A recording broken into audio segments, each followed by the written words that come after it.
सांगलीत भाजपचा नंगानाच. इस्लामपूर ते मिरजेपर्यंत सांगलीत भाजपची हुकुमशाही उघडी. जिंकता येत नाही म्हणून मामागिरी. लोकशाहीचा गळा घोटत प्रशासकांचा राज्यकारभार सुरू. विरोधक आक्रमक.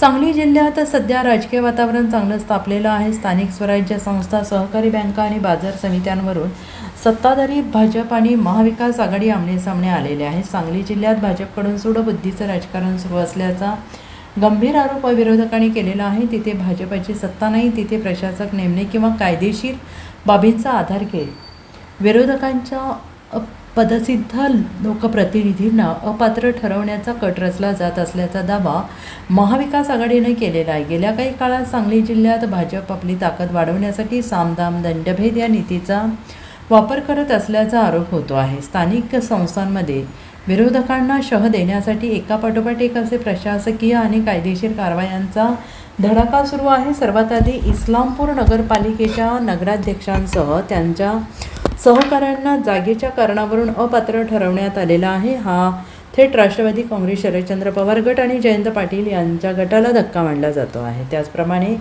सांगली जिल्हा मध्यवर्ती बँकेतील 444 कर्मचाऱ्यांच्या नोकर भरतीवरूनही मोठे राजकारण पाहायला मिळत आहे. या भरती प्रक्रियेत राज्य सरकारने स्थगिती आणली. मात्र या स्थगितीविरोधात हायकोर्टाच्या कोल्हापूर सर्किट बेंचमध्ये दाद मागितल्यानंतर उच्च न्यायालयाने त्याला तात्पुरता दिलासा दिला आहे. आणि एवढंच नाही तर सांगली कृषी उत्पन्न बाजार समितीवर प्रशासक नेमून ती बरखास्त करण्याचा प्रयत्न झाला. तर दुसरीकडे महाविकास आघाडीकडे सत्ता असलेल्या मिरज पंचायत समितीच्या सभापतींची निवडही नुकतीच रद्द करण्यात आली आहे. या सर्व घडामोडींवरून विरोधक आता आक्रमक झालेले आहेत आणि सांगली जिल्हा भाजप सत्ता आणि प्रशासनाचा उघड गैरवापर करत आहेत.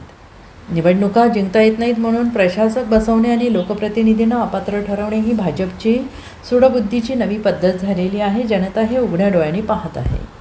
Bureau report, SBN Marathi, Sangli.